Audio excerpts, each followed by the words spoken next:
நாடாளுமன்ற தேர்தல் முடிவுக்கு பிறகு பாஜகவில் உட்கட்சி மோதலால் பரபரப்பு ஏற்பட்டுள்ளது. குறிப்பாக மாநில தலைவர் அண்ணாமலையின் செயல்பாடுகளுக்கு ஒரு சில நிர்வாகிகள் வெளிப்படையாக அதிருப்தி தெரிவித்தனர். அண்ணாமலைக்கு எதிராக கருத்து தெரிவித்தவர்களை பாஜகவின் வார் ரூம் விமர்சித்து சமூக வலைதளத்தில் பதிவிட்டது.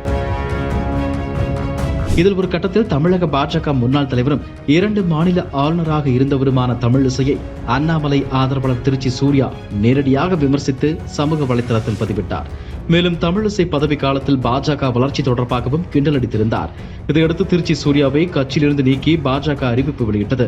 இந்த நிலையில் இது தொடர்பாக திருச்சி சூர்யா சிவா வெளியிட்டுள்ள பதிவில், பாஜக மையக்குழுவில் கட்சி தலைமையையும் தலைவர்களையும் விமர்சித்தவர்கள் யாராக இருந்தாலும் நடவடிக்கை எடுக்க வேண்டும் என்ற கோரிக்கையை ஏற்று என்னையும் கல்யாணராமன் அவர்களையும் நீக்கினீர்கள், நியாயம் ஏற்றுக்கொள்கிறேன்.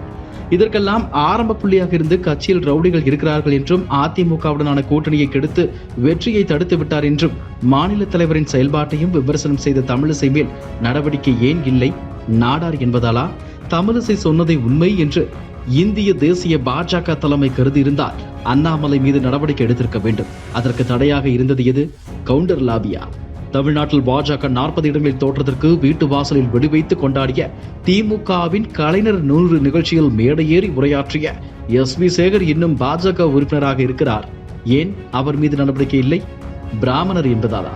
சாதி படிநிலை அடிப்படையில் தான் நடவடிக்கை பாயுமா?